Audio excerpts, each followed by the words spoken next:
I never expected that helping Mom clean the attic would destroy everything I believed about my life.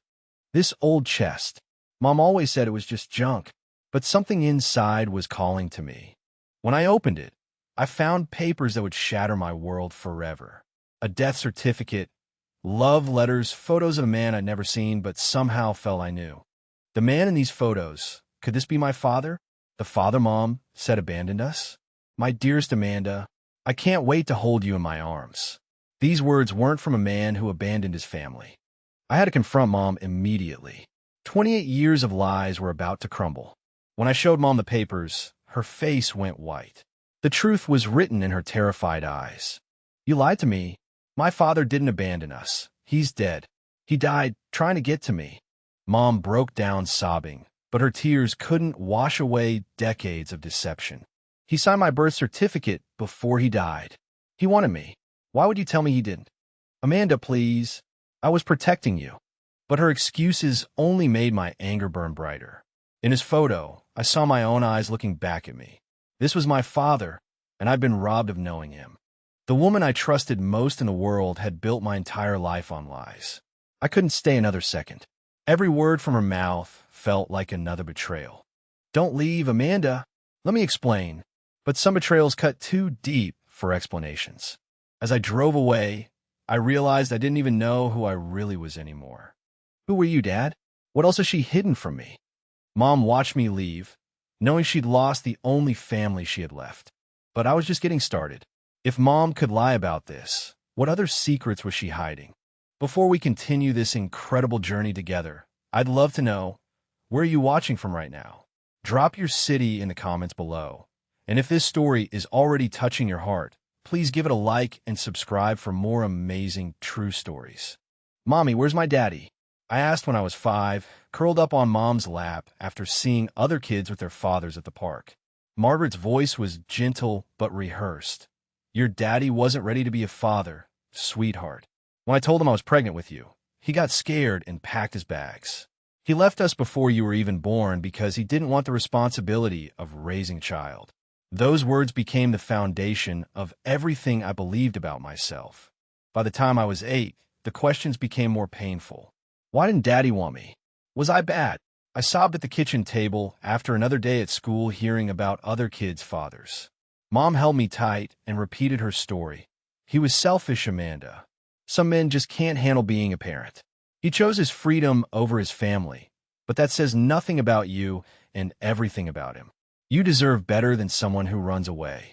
Every Father's Day at school was torture. While other kids proudly showed off their handmade cards to beaming fathers, I sat alone wondering what was so wrong with me that my own dad couldn't love me.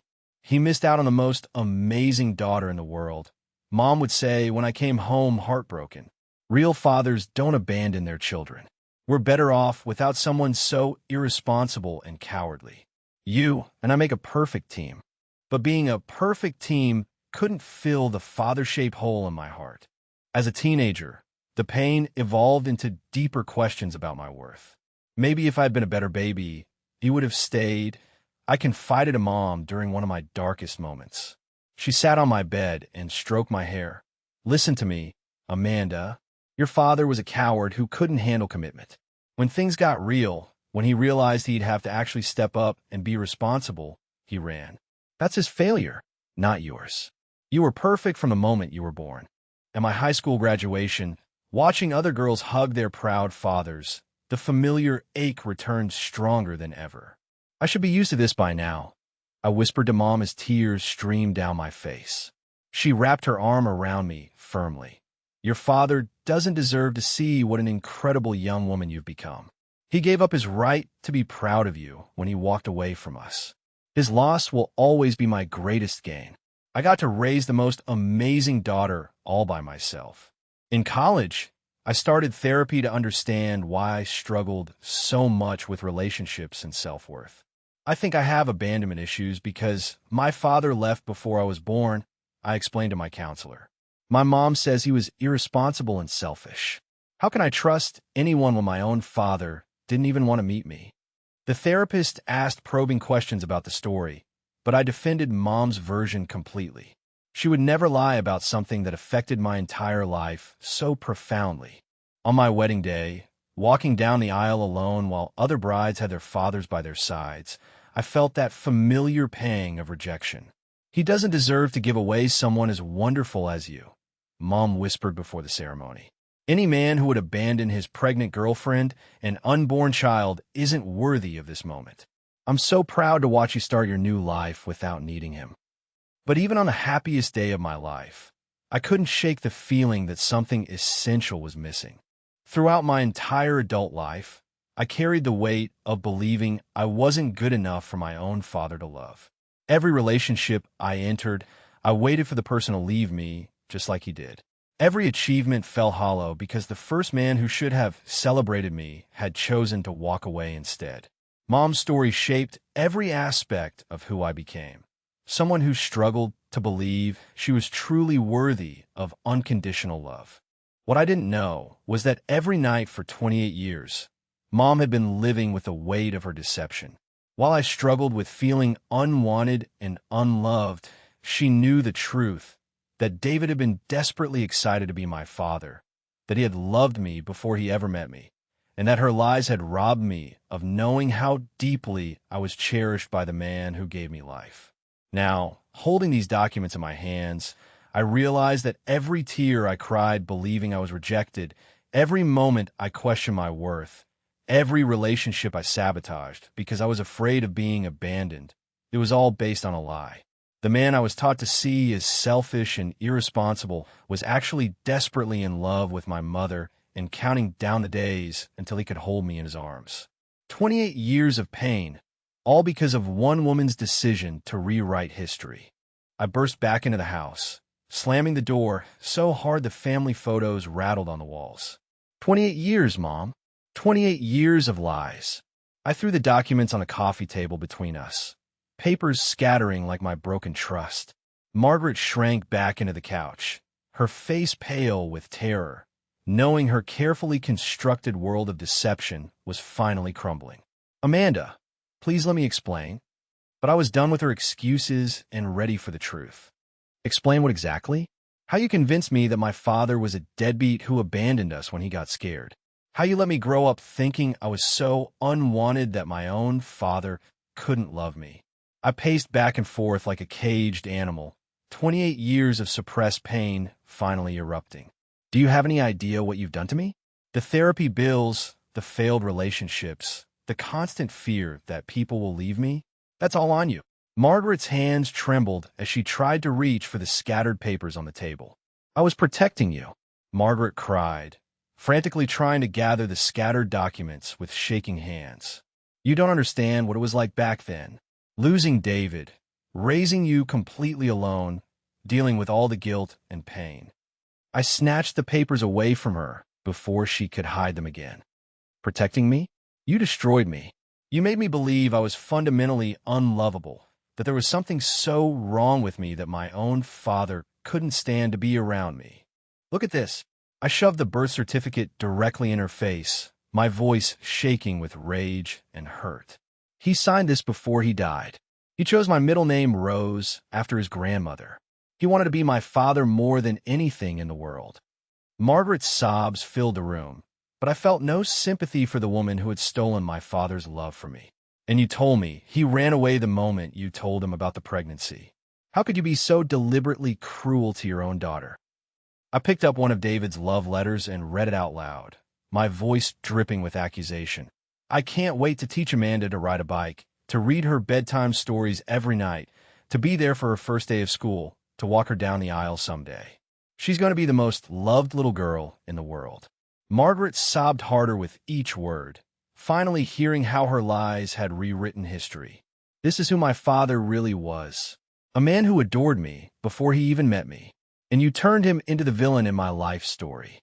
There's so much more you don't understand," Margaret whispered through her tears, her voice barely audible.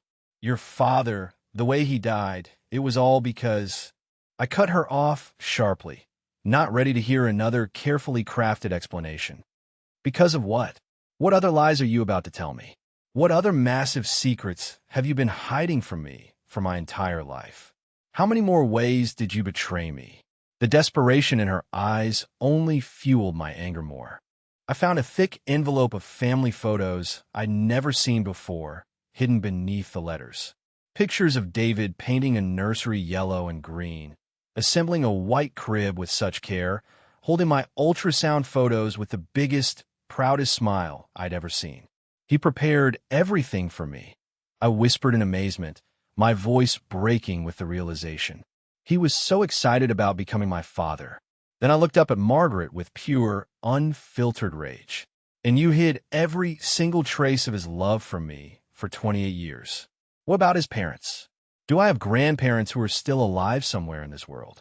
Margaret's guilty silence and inability to meet my eyes told me everything I needed to know. Oh my God, I do, don't I? You kept me from my own grandparents too. Her barely perceptible nod felt like another knife to the heart. They don't even know I exist, do they? Or did you tell them I died in childbirth along with their son? How deep do your lies go, Mom? I started gathering all the documents and photos frantically, clutching them to my chest like precious treasures that had been stolen from me. I can't trust a single word that has ever come out of your mouth. Nothing. My entire identity, my whole life story, has been built on your elaborate lies. Margaret grabbed my arm desperately, her nails digging into my skin. Please don't leave like this. Give me just one chance to explain everything from the beginning. I jerked away from her touch like it burned. You've had 28 years to tell me the truth. I headed for the front door with my father's belongings clutched protectively to my chest, his love finally in my hands where it belonged. Amanda, please don't do this. You're all the family I have left in this world. Margaret's voice cracked with complete desperation, but her words only made me angrier. I turned back one final time, my hand on the doorknob. You should have thought about that before you stole my father's memory from me and replaced it with a lifetime of rejection and pain. The door slammed shut behind me with finality, leaving her alone to face the devastating consequences of her decades of deception. I drove through the dark streets like a woman possessed, my father's documents scattered across the passenger seat like fragments of my shattered reality that had been carefully constructed by 28 years of elaborate lies. My hands trembled uncontrollably on the steering wheel as the weight of my mother's deception crashed down around me, like a house of cards finally collapsing under the pressure of truth. I needed someone who would listen without judgment, someone who would help me make sense of this devastating betrayal that had shaped every aspect of my identity and self-worth. There was only one person in the world I could trust completely with this earth-shattering revelation. My best friend, Lisa, who had been my unwavering anchor through every storm in my adult life and had never once questioned my worth as a person. I pounded frantically on Lisa's apartment door at nearly midnight, still clutching the documents like they might vanish in a thin air if I loosened my desperate grip for even a second. When she opened the door and saw my tear-streaked face, wild eyes, and the way I was shaking like a leaf in a hurricane, she immediately pulled me inside without asking a single question, her nursing instincts recognizing someone in complete emotional crisis. Amanda, honey, what in the world happened to you tonight? You look like you've seen a ghost, and you're trembling like you've been through something traumatic. I collapsed onto her familiar couch, finally in a safe space where I could fall apart completely without fear of judgment. Lisa, everything I believed about my life, about who I am at my very core, has been nothing but an elaborate, carefully constructed lie built by my own mother for nearly 3 decades. I spread the documents across Lisa's coffee table with shaking hands that could barely function properly. The death certificate, passionate love letters written in my father's handwriting, joyful photos of him preparing for my arrival, and the birth certificate bearing his proud signature, claiming me as his beloved daughter. Look at this evidence, Lisa. My mother told me my entire life that my father abandoned us the moment he found out she was pregnant with me, that he was a selfish coward who ran away from his responsibilities. But these letters tell a completely different story. He loved me desperately and was planning our whole future together as a family. Lisa picked up one of the photos with reverent care, studying David's radiant, excited face as he held my ultrasound picture like it was made of pure gold and represented everything wonderful in his world. Amanda, this man wasn't running away from you or his duties as a father. He was running toward you with everything he had in his heart. Lisa read one of David's letters out loud, her voice gentle but filled with growing amazement and righteous anger on my behalf. My precious Amanda Rose, I dream every single night about holding you in my arms, teaching you to take your first steps, reading you bedtime stories, and watching you grow into the amazing person I know you'll become.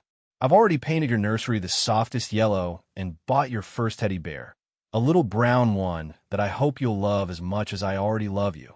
She looked up at me with tears streaming down her face, her voice breaking with emotion as she absorbed the magnitude of what had been hidden from me. How could your mother possibly keep this incredible love from you for so many years? This man didn't just want you. He adored you before you were even born and was counting down the days until he could be your daddy. Lisa, I built my entire identity around being fundamentally unwanted and unlovable. I sobbed uncontrollably into her shoulder, finally releasing decades of pain and self-doubt that had poisoned every aspect of my life. Every relationship I sabotaged because I was terrified of abandonment. Every time I felt worthless and questioned whether I deserved love. Every tear I cried believing that even my own father couldn't stand the thought of being responsible for me. It was all because I believed my mother's lies about being rejected. But he didn't reject me at all, did he? He died trying to get to me, trying to be there for my birth.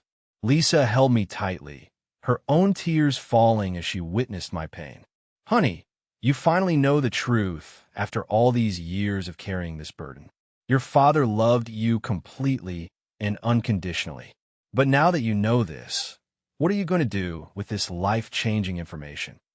Lisa was absolutely right, and I felt a fierce determination burning inside my chest that was stronger than any lie my mother had ever told me. I couldn't and wouldn't let my mother's selfish deception steal another single moment from my father's precious memory or continue to rob me of the family connections I deserved. I need to know absolutely everything about him, Lisa, where he's buried, what kind of person he was, what his hopes and dreams were for our life together. I stood up with new resolve, clutching his photo to my heart. And if he has family members still alive somewhere, they deserve to know that I exist and that I've been deliberately kept from them through lies and manipulation. They've been lied to and hurt just like I have, and it's not fair to any of us. Lisa nodded supportively, understanding the importance of this journey. Then let's find out where he's resting so you can finally meet your father. The next morning, I drove to Greenwood Memorial Cemetery with my father's photograph clutched tightly in my trembling hand, my heart pounding with a mixture of anticipation, grief, and nervous excitement about finally meeting the man who had loved me before I was born. As I passed through the ornate iron gates, I felt like I was crossing a threshold from my old life built on lies into a new reality where I could finally connect with my father's memory. After asking the kind groundskeeper for directions to David Rodriguez's grave, I walked slowly and reverently through endless rows of headstones, my legs trembling with each step that brought me closer to this long-overdue reunion with the father I'd been robbed of knowing. When I finally found his grave, I stopped breathing completely, overwhelmed by what I saw before me. The headstone was beautiful black granite, perfectly polished and clearly well-maintained by someone who cared deeply. Fresh white roses lay gently against the stone, and a small American flag fluttered proudly in the morning breeze, suggesting he had served his country with honor. The main inscription read, David Michael Rodriguez, beloved son and father, a man who loved with his whole heart and left too soon. But what made my knees buckle and my heart shatter was the smaller bronze plaque mounted below the main stone. Devoted father to Amanda Rose, Daddy will love you always, even from heaven. Until we meet again, my precious daughter. Someone had made sure the world knew he was my father, even when I didn't know he existed. I fell to my knees beside the grave, running my fingers over the words, Devoted father to Amanda Rose, with reverent awe and overwhelming emotion.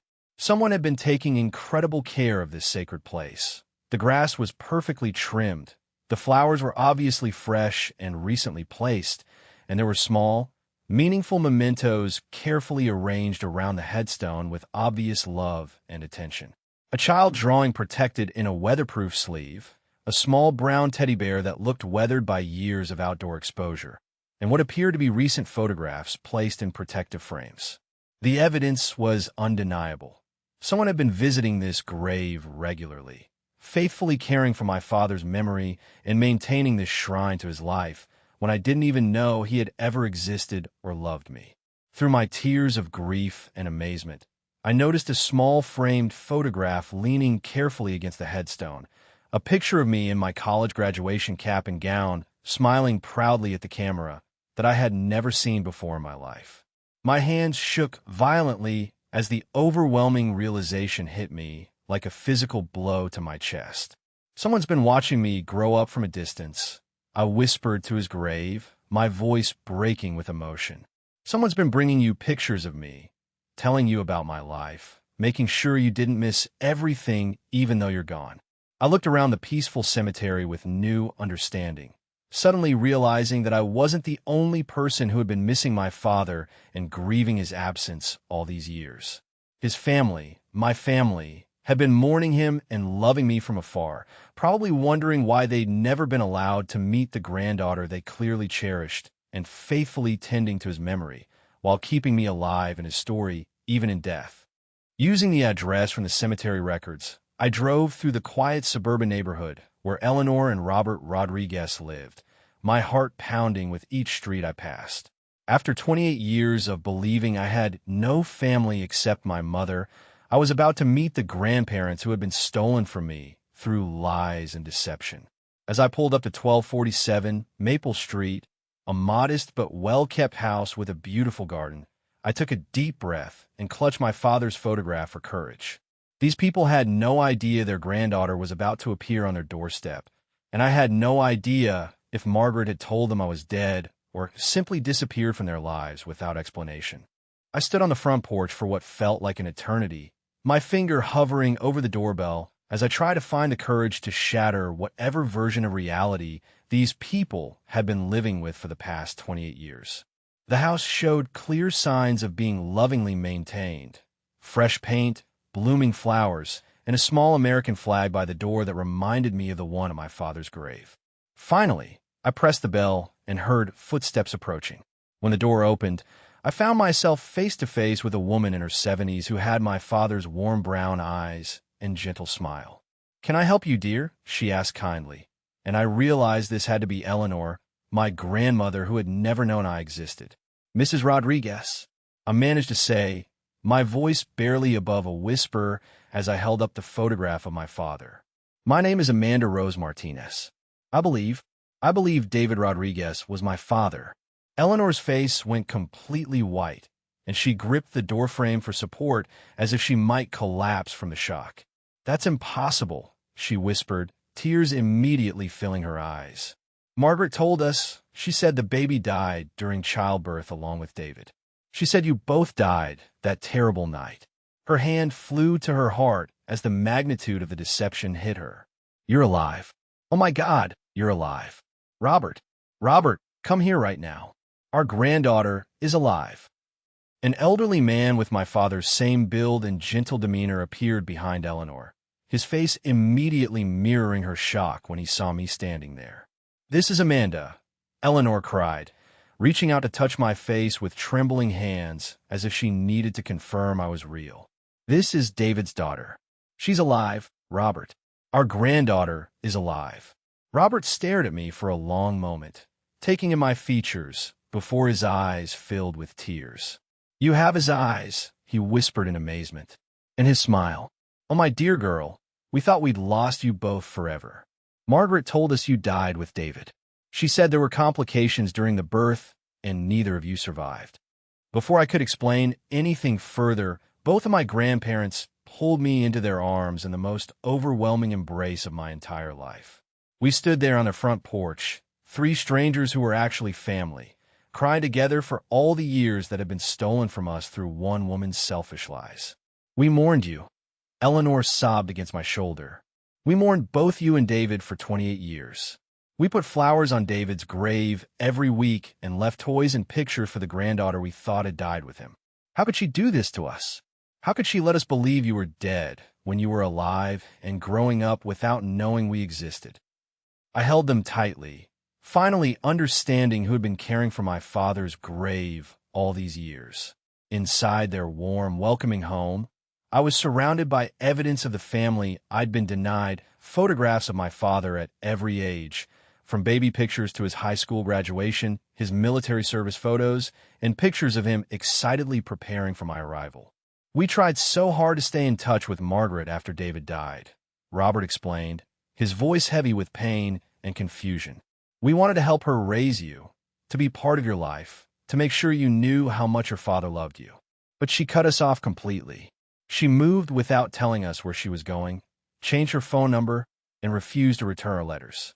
We hired a private investigator, but she told him we were dead and that she wanted nothing to do with David's family. Eleanor brought out photo album after photo album, showing me the father I'd never known and the family history I'd been robbed of experiencing.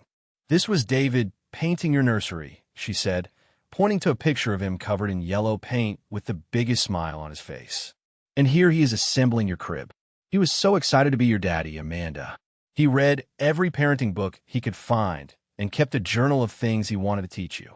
Robert added softly, he was racing to the hospital that night because Margaret called in labor during a terrible storm. He was so desperate to be there for your birth that he didn't care about the dangerous road conditions. He died trying to get to you, sweetheart. They handed me David's journal, pages and pages of letters he'd written to me before I was born, plans for our future together, and dreams he had for the life we would build as a family. My dearest Amanda, I read through tears. Today I felt you kick for the first time. Your mommy and I both cried with joy. I promise to be the best daddy I can be. I'll teach you to ride a bike, help you with homework, and scare away any boys who aren't good enough for my little girl. Eleanor wiped her own tears as she watched me connect with my father through his own words. We've been saving everything for you, hoping somehow, someday, we'd find you and be able to give you these precious memories of how much your father loved you. We never stopped loving you or hoping we'd find you. Eleanor said, showing me a box filled with birthday presents they'd bought for me every year, Christmas gifts that had never been opened, and school photos they'd somehow obtained through friends who knew where Margaret lived. We drove by your elementary school sometimes, just hoping to catch a glimpse of you. We knew what you looked like because we hired private investigators over the years who were able to take pictures from a distance. We have photos of your first day of kindergarten, your high school graduation, even your wedding day. My heart broke realizing they had been watching me grow up from afar, loving me and celebrating my milestones while I had no idea they existed. I'm so sorry you've had to carry this pain for so many years, I told them through my tears, finally understanding the full scope of my mother's cruelty. I grew up thinking my father abandoned me, that he didn't want me. Margaret told me he was selfish and ran away when he found out she was pregnant. I never knew he loved me, and I never knew you existed. Eleanor held my hands tightly. Well, now you know the truth, precious girl. Your father adored you, and we've loved you every single day of your life. We may have lost 28 years together, but we have the rest of our lives to build the relationship that was stolen from us. You're not alone anymore, Amanda. You have a family who has been loving you from a distance, and we're never going to let you go again. There's so much more we want you to know about your father, Eleanor said softly, leading me to an old cedar chest that had been carefully preserved in their living room like a sacred shrine. We've been saving everything for the day we hoped we'd find you. As she lifted the lid, the scent of cedar and old memories filled the air, and I saw the chest was filled with treasures that told the story of David's love for me and his excitement about becoming a father. Every item in here was meant for you, Amanda. Your father collected these things in the months before you were born, planning the life he wanted to give you.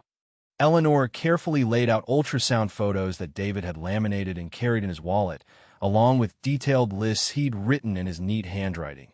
Things to buy for Amanda, baby-proofing checklist, lullabies to learn, and stories to read to my daughter.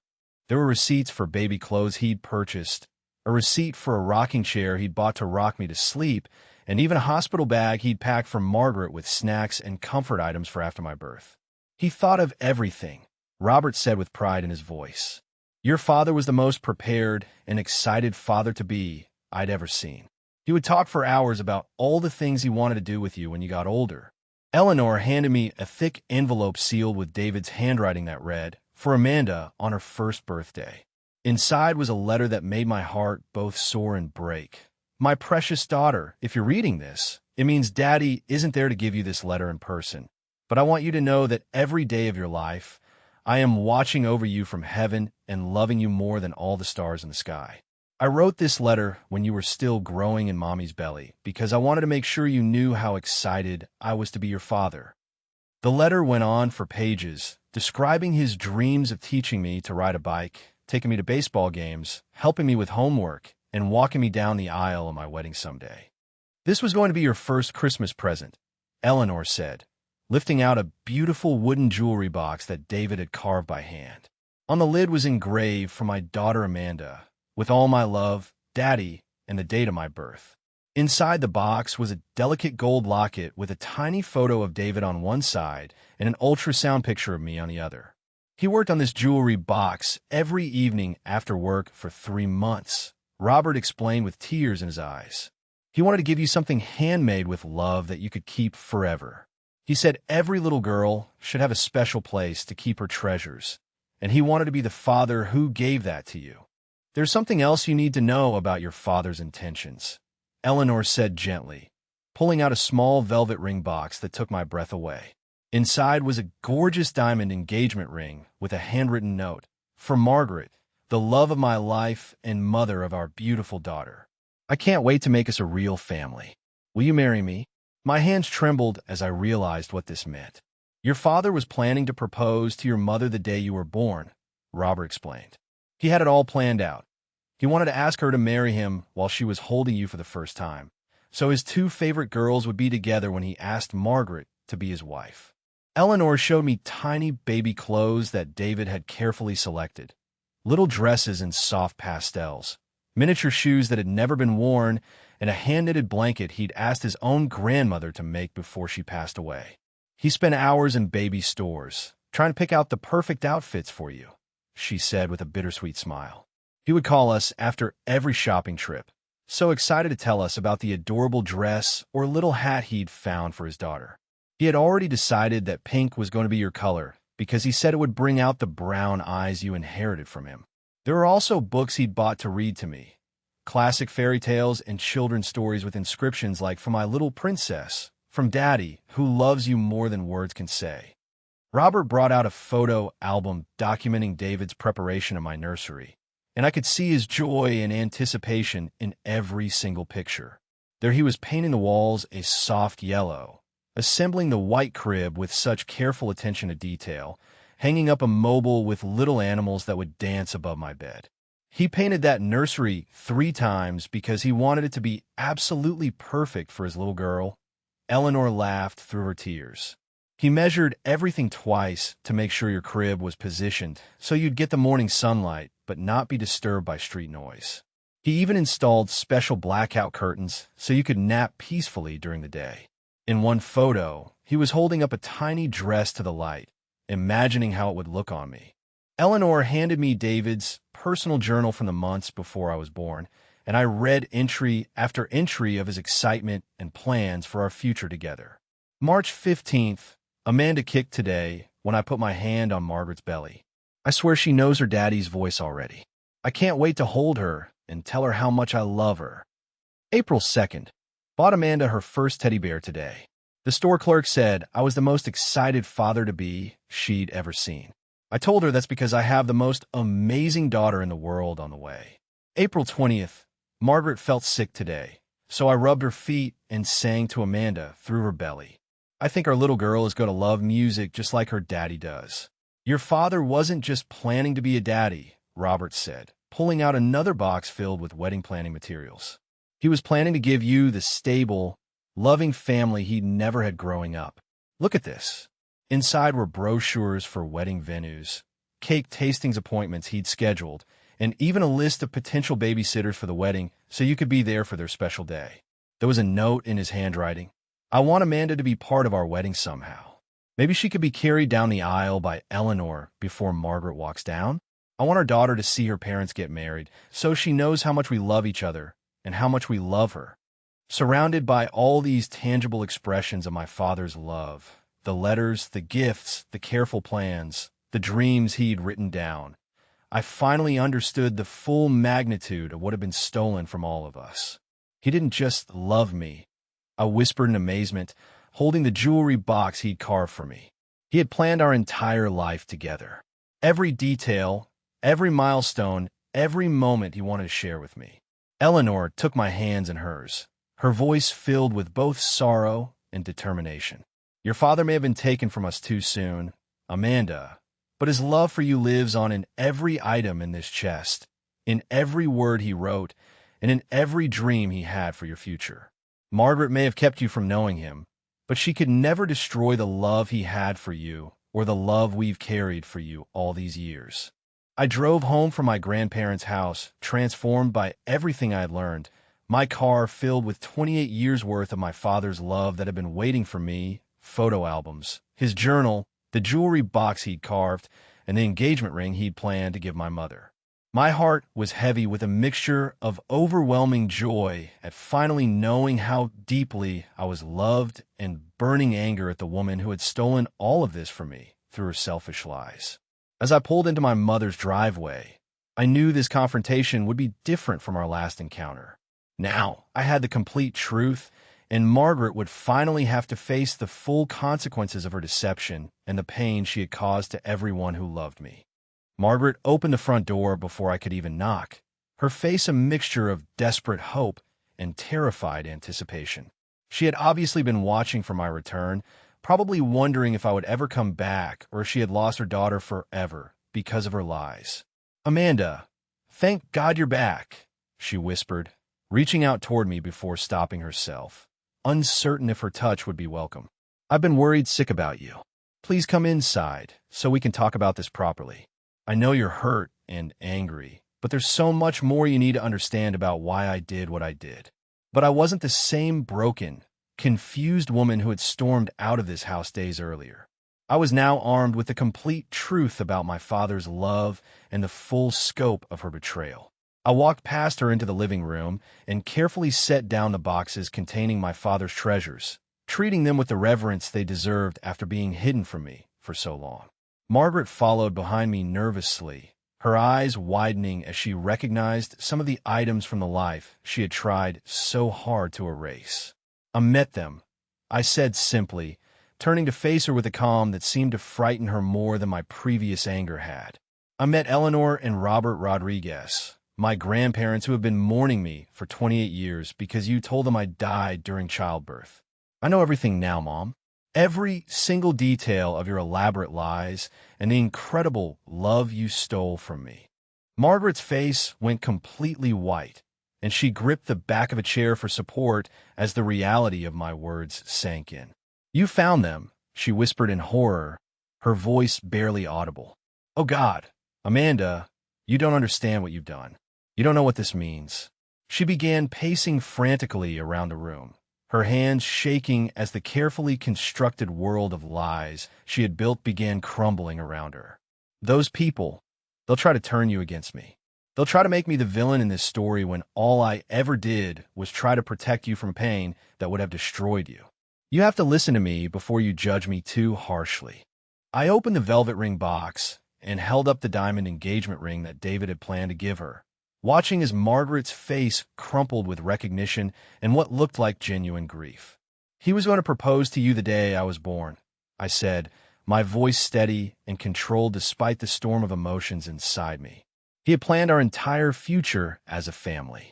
He wanted to marry you while you were holding me, so that his two favorite girls would be together when he asked you to be his wife. Margaret stared at the ring with tears streaming down her face, her hand unconsciously reaching toward it before she pulled back as if it might burn her. You knew how much he loved us both, and you still chose to destroy his memory and rob me of knowing that love. Margaret collapsed into a chair, her composure finally cracking completely as 28 years of suppressed guilt and pain came pouring out of her. "You think I don't know what I took from you?" she sobbed, her voice breaking with anguish. "You think I don't realize what I destroyed? I see David in your eyes every single day, Amanda. I hear his laugh in your voice. I see his gentle heart in the way you care about people. Living with what I did has been my punishment for 28 years. She looked up at me with desperate eyes, her face streaked with tears. "But you have to understand, I was trying to protect you from the truth about what really happened that night. The truth about why your father died." "What truth?" I demanded, my patience finally wearing thin with her vague explanations and self-serving justifications. What could possibly justify lying to me for my entire life? What could be so terrible that you thought it was better to let me believe my father abandoned me?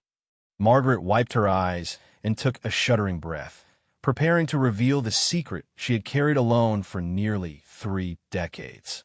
The reason David was driving so fast that night, the reason he was so desperate to get to the hospital despite the dangerous storm conditions, it was because I called him in a panic, begging him to come immediately because I was terrified and in pain and I needed him there with me. I was the one who asked him to risk his life driving through that storm. Margaret continued, her voice filled with self-loathing and regret. "The doctors had told me it would be hours before you were ready to be born, but I was scared and alone, and I wanted David there holding my hand. I called him crying, begging him to leave work immediately and come to the hospital, even though the weather reports were warning everyone to stay off the roads." She covered her face with her hands, her whole body shaking with the weight of her confession. "He died because I was selfish and couldn't wait for the storm to pass.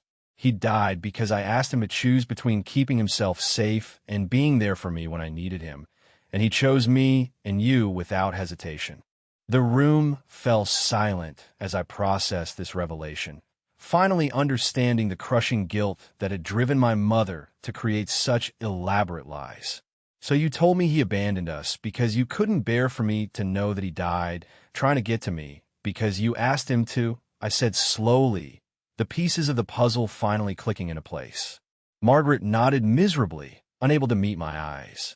"I thought if you knew the truth, that your birth indirectly caused your father's death, that he died because I was too weak to handle labor alone, it would destroy you the same way it destroyed me. I convinced myself that growing up thinking he was a coward was better than growing up thinking you were responsible for killing the man who loved you more than life itself."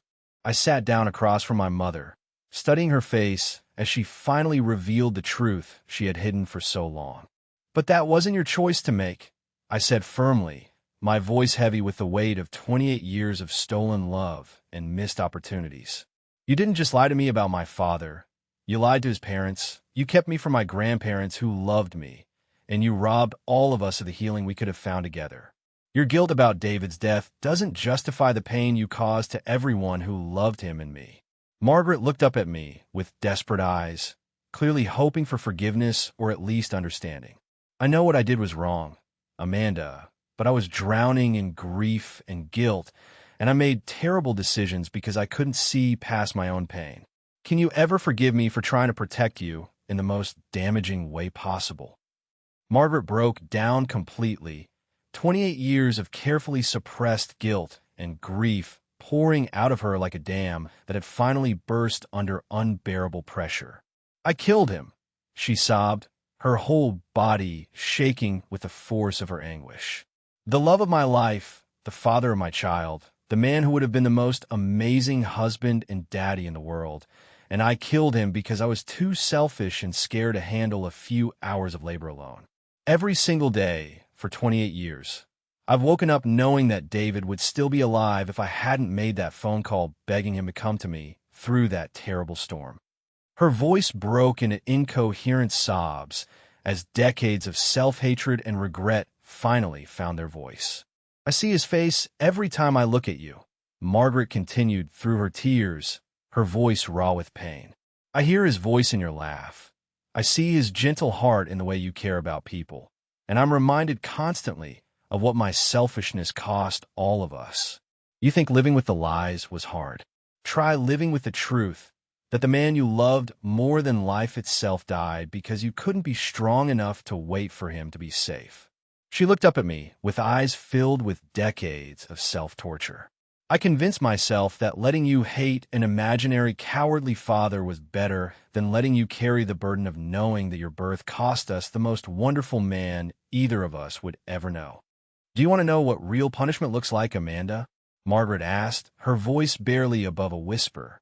It's watching your daughter struggle with abandonment issues and wondering if she inherited them from the father you robbed her of knowing. It's seeing her sabotage relationships because she's afraid of being left and knowing that fear exists because of the lies you told her. It's buying birthday presents every year for a man who died 28 years ago because you can't let go of the guilt. It's visiting his grave in secret, apologizing to a headstone for destroying his memory, and keeping his daughter from knowing how much he loved her. I watched my mother fall apart completely, and for the first time in days, I began to see her not as a villain who had deliberately hurt me, but as a woman who had been drowning in grief and guilt for nearly 3 decades. You've been visiting his grave?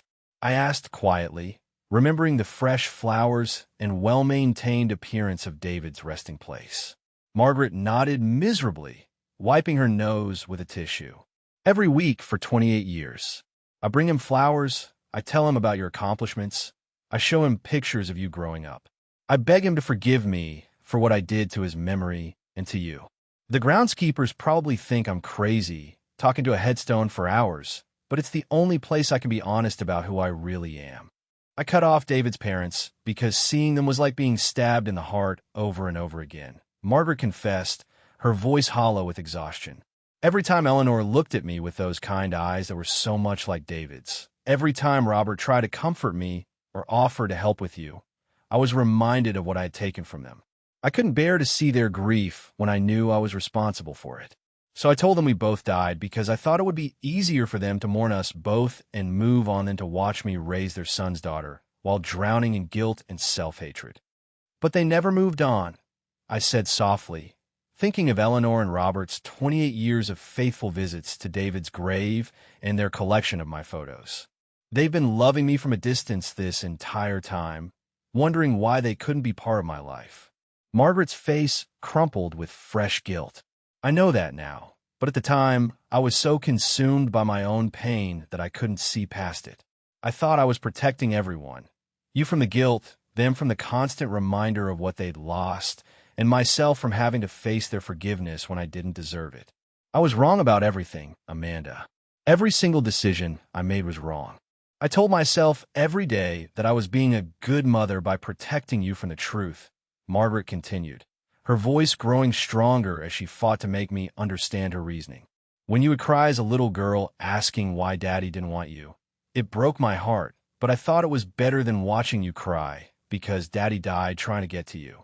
When you struggled in school because other kids had fathers at their events, I told myself it was better than you struggling with the knowledge that your father would have been there if I hadn't been too weak to handle labor alone. She looked at me with desperate eyes. I was trying to love you the best way I knew how, even though that way was completely wrong. For the first time since discovering the truth, I felt my anger beginning to shift into something more complex. Not forgiveness exactly, but a deeper understanding of the impossible situation my mother had found herself in at 19 years old, alone and drowning in grief and guilt. "Mom," I said quietly, and she looked up at me with hope in her tear-filled eyes. "What you did was wrong. The lies, keeping me from my grandparents, robbing me of my father's love, all of it was wrong, and it hurt me deeply. But I'm beginning to understand that you weren't trying to be cruel. You were trying to survive an unbearable situation, and you made terrible choices because you were drowning in pain." Margaret reached toward me tentatively, her hand shaking as she waited to see if I would pull away. "I would do anything to take back the last 28 years and make different choices," she whispered. "I would give anything to go back and tell you the truth from the beginning, to let David's parents be part of your life, to help you grow up knowing how deeply you were loved by your father. But I can't change the past, Amanda. All I can do is beg you not to let my mistakes destroy the rest of your life. Don't let my guilt and fear rob you of any more happiness. You know the truth now.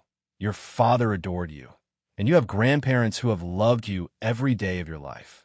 I sat in silence for a long moment, processing everything my mother had revealed and trying to sort through the complex emotions swirling inside me.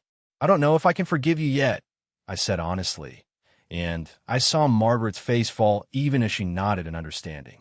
What you did caused me 28 years of pain and robbed me of relationships with people who loved me. But I also see now that you've been carrying an unbearable burden of guilt and grief, and that your lies came from a twisted kind of love rather than malice. I looked directly into her eyes. We both need help to heal from this, Mom. This isn't something we can work through alone. If there's going to be any chance of rebuilding our relationship, we need professional guidance to navigate the damage that's been done. 2 weeks later, Margaret and I sat nervously in Pastor James's counseling office, the silence between us heavy with 28 years of pain, lies, and complicated love that we were finally ready to address with professional help.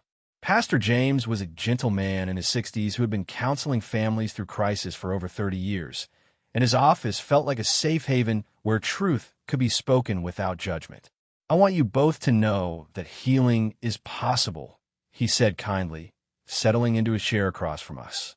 What happened to your family was tragic, but the love that exists between you is real, and with God's help and honest communication, relationships can be restored even after the deepest betrayals.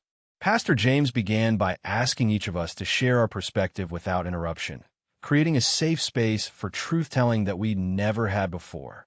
Margaret, he said gently, I want you to help Amanda understand the emotional state you were in when you made these decisions, not to excuse them, but so she can see the whole picture of what happened.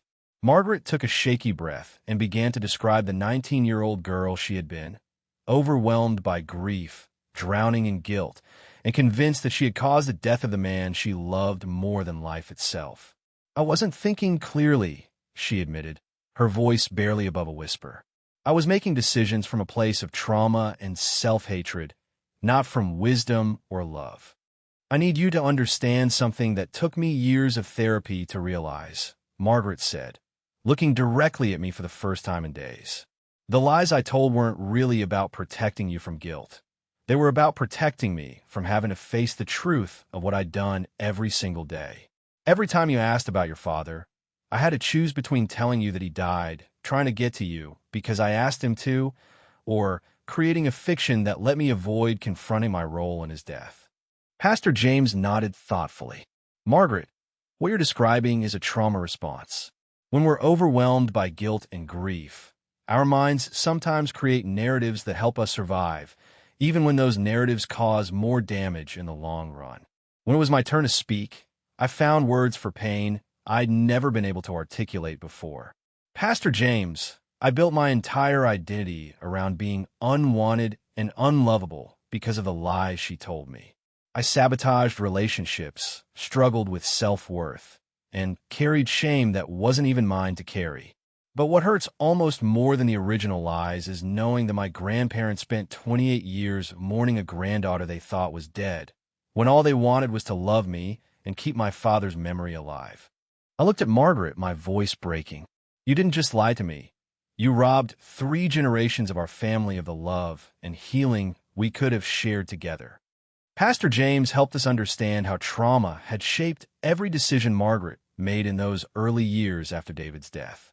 When someone experiences sudden, devastating loss combined with overwhelming guilt, they often make survival decisions that seem logical in the moment but cause long-term damage, he explained. Margaret, your decision to cut off David's family wasn't necessarily about not wanting them in Amanda's life. It was about not being able to emotionally handle constant reminders of David's death and your perceived role in it. He turned to me gently. And Amanda, your struggles with trust and abandonment weren't character flaws. They were natural responses to growing up with a foundational lie about your father's love. With Pastor James's guidance, we began to have the honest conversations we'd never been able to have before. I need you to acknowledge the full scope of what your lies cost me. I said to Margaret, my voice steady but firm. Not just the pain of thinking I was unwanted, but the missed relationships, the family connections, the healing that could have happened if we'd faced the truth together. Margaret nodded, tears streaming down her face. "I know what I stole from you, Amanda, and I know I can never give those years back. But I also need you to understand that I was a 19-year-old girl who had just lost everything, and I made terrible decisions because I was drowning in grief and didn't know how to survive. Forgiveness doesn't mean forgetting or excusing what happened," Pastor James explained as we struggled with the complex emotions between us. "It means choosing to release the anger and resentment that's poisoning your relationship so you can build something new together. Margaret, you need to truly understand and acknowledge the full impact of your choices on Amanda and your husband's family. And Amanda, you need to see your mother as a flawed human being who made terrible decisions from a place of pain, not as a villain who set out to hurt you maliciously." He leaned forward, his voice gentle but firm. "Both of you have been carrying burdens that are too heavy for one person to bear alone." Margaret turned to me with determination in her eyes. "I want to make this right in whatever way I can," she said. "I want to call Eleanor and Robert and apologize for the 28 years I stole from them. I want to help you build the relationship with them that you should have had all along. I want to take you to your father's grave and tell him together that his daughter knows the truth about how much he loved her." Her voice grew stronger as she spoke. "I can't change what I did, Amanda, but I can stop letting my guilt and fear prevent you from having the family relationships you deserve. I can stop making decisions based on my trauma and start making them based on what's best for you and for David's memory." As I listened to my mother commit to making amends, I felt something shifting inside me. Not complete forgiveness yet, but the beginning of understanding and the possibility of healing. "I'm not ready to forgive you completely," I said honestly, and I saw Pastor James nod approvingly at my honesty. "What you did caused too much pain for too many years to be fixed in a few therapy sessions. But I'm willing to work toward forgiveness if you're truly committed to making things right and rebuilding trust through your actions, not just your words." Margaret reached for my hand tentatively. "I'll spend the rest of my life proving to you that I've learned from my mistakes," she whispered. "I'll do whatever it takes to help you heal from the damage I caused." Pastor James guided us in a prayer for healing, asking God to help us navigate the difficult journey ahead and to honor David's memory through the love and forgiveness we showed each other. "Lord, help Margaret to understand fully the impact of her choices and to make amends with integrity and humility. Help Amanda to process her pain and to find a path toward forgiveness that doesn't minimize her hurt but allows her heart to heal. And help this family to rebuild their relationships on a foundation of truth, love, and your grace." As we sat together in that quiet office, I felt for the first time in weeks that healing might actually be possible. Not easy and not quick, but possible. The road ahead would be long and difficult, but we were no longer walking it alone. 6 months later, on a beautiful spring morning that felt like a gift from heaven, the four of us walked together through the gates of Greenwood Memorial Cemetery. Amanda, Margaret, Eleanor, and Robert, finally united as the family we should have been all along. The therapy sessions had been difficult and painful, with many tears and hard conversations, but they had also brought healing and understanding that none of us could have achieved alone. Margaret had spent months making amends, calling Eleanor and Robert weekly to share stories about my childhood, sending them photos they'd never seen, and slowly rebuilding the bridge she had burned 28 years earlier. The reunion between Margaret and my grandparents had been emotional and difficult, filled with anger and hurt that had to be worked through, but ultimately it was love that prevailed, love for David's memory and love for the granddaughter they had all missed for so many years. I carried an armful of fresh white roses, David's favorite flowers, according to Eleanor, as we made our way slowly down the familiar path to his grave. These weren't flowers of mourning anymore, but flowers of celebration and gratitude for a love that had transcended death and lies to bring a family back together. Behind me, Margaret carried the engagement ring that David had planned to give her, along with a letter she had written to him asking for forgiveness and promising to honor his memory by being the mother and person he would have wanted her to be. Eleanor and Robert walked hand in hand, their faces serene with a peace they hadn't felt in decades, finally able to visit their son's grave with the granddaughter they had dreamed of knowing for so many years. The morning was perfect, Warm sunshine, gentle breeze, and a sense that David himself was somehow present with us.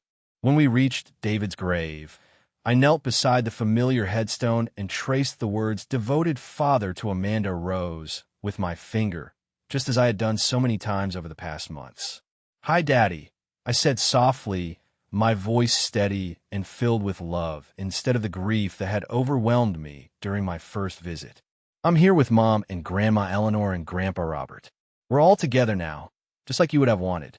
I know the truth about how much you loved me, and I know you died trying to get to me because you couldn't wait to hold your little girl." I placed the white roses gently against his headstone, arranging them with the care and love he deserved. "I'm sorry it took me 28 years to really know you, but I promise I'll never forget how much you wanted to be my daddy." Margaret stepped forward with trembling hands, her face streaked with tears, but filled with a peace I'd never seen in her before. She knelt beside me and carefully placed David's engagement ring next to the roses, along with the letter she had written to him. "David, my love," she whispered, her voice breaking with emotion. "I'm so sorry for what I did to your memory and to our daughter. I was young and scared and drowning in guilt, but that's no excuse for the lies I told or the pain I caused. Amanda knows the truth now about how much you loved her, and she's building the relationship with your parents that she should have had all along." She touched his name carved in the granite stone. "I hope you can forgive me, and I hope you know that every day I've missed you and wish I could take back that phone call that cost us everything. But look at her, David. Look at our beautiful daughter. She has your eyes and your heart, and she's everything we dreamed she would be." Eleanor and Robert stood together at their son's grave, their faces filled with a bittersweet mixture of grief for the years lost and joy for the family finally reunited. "Son," Robert said, his voice strong despite his tears, "we've brought your daughter home to you at last. She's everything we hoped she would be, kind, strong, beautiful inside and out, just like you would have raised her to be." Eleanor added softly, "We've told her all your stories, David. She knows about the time you built that tree house for the neighborhood kids, about how you used to sing to her when she was in Margaret's belly, about the way your face lit up every time you talked about being her daddy. She knows she was loved, sweetheart. She finally knows she was loved." They each placed a hand on his headstone, grandparents saying goodbye and hello at the same time. I pulled out one of the letters David had written to me before I was born, one that I had read countless times but never shared with anyone else. "I want to read you something Daddy wrote to me," I said to the family gathered around his grave. "My precious Amanda," I read aloud, my voice carrying across the quiet cemetery.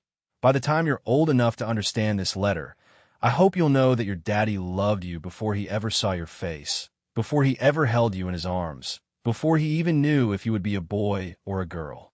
You are the greatest gift your mommy and I could ever ask for, and I promise to spend every day of my life making sure you know how special and loved you are." As I read his words, I felt his presence so strongly it was as if he was standing right beside us, finally witnessing the family reunion he had always dreamed of. The four of us joined hands in a circle around David's grave, creating a family bond that felt both new and ancient, as if this was always how it was meant to be. Margaret began to pray, her voice steady and filled with gratitude. "Dear God, thank you for bringing us together at last, and for helping us find our way back to each other through all the pain and lies. Thank you for David's love that was strong enough to survive death and bring his family home to each other." Eleanor continued, "Help us to honor David's memory by loving each other the way he would have wanted us to. Help us to be the family he dreamed we would be." As we stood there in that circle, I felt something I had never experienced before, the complete, unconditional love of a whole family that finally knew the truth about each other. I held up the photograph of David that I now carried with me everywhere, the one where he's holding my ultrasound picture with that radiant, expectant smile. "Daddy, I want you to know that I understand now why everything happened the way it did. Mom was hurt and scared, and she made mistakes because she loved you so much she couldn't bear to face losing you. But we're all here together now, and we're going to be the family you wanted us to be." I kissed the photograph gently. "I love you, Daddy, and I'm so grateful that you fought so hard to get to me on the night I was born. Even though we only had a few hours together before you went to heaven, your love has been with me every day of my life, even when I didn't know it. Now I know it, and I'll never forget again." As we prepared to leave David's grave, Margaret turned to me with tears in her eyes and hope on her face. "Amanda, I know I can never undo the damage I caused or give you back the years we lost, but I want you to know that you have taught me what real courage looks like. It takes courage to seek the truth even when it's painful, courage to forgive even when you've been deeply hurt, and courage to rebuild something beautiful from the ashes of what was broken." I looked at my mother, not perfect, not without flaws, but human and trying and finally honest, and I realized that forgiveness wasn't a feeling I had to wait for. It was a choice I could make. "I forgive you, Mom," I said, and as I spoke the words, I felt a weight lift from my shoulders that I'd been carrying my entire life. We embraced there beside my father's grave, mother and daughter finally finding their way back to each other. As the sun began to set over Greenwood Cemetery, casting a golden glow over our little family gathering, I realized that this story wasn't really about the lies we tell or the secrets we keep. It was about the power of truth and love to heal even the deepest wounds and bring families back together. Sometimes the people we love make terrible mistakes while trying to protect us, and sometimes the truth is more complex and painful than we ever imagined. But I learned that our Father's love doesn't end when they die, that families can be reunited even after decades of separation, and that forgiveness is possible even when the hurt goes soul deep. If you're watching this and you have family relationships that have been broken by secrets or lies, please don't give up hope. Truth has a way of surfacing, love has a way of enduring, and families have a way of finding each other when they're meant to be together. Thank you for taking this incredible journey with me. And remember, you are more loved than you know, even when you can't see it or feel it. Where are you watching from today? Please share your thoughts about this story in the comments. Give this video a like if it touched your heart, and subscribe for more amazing true stories that prove love always finds a way.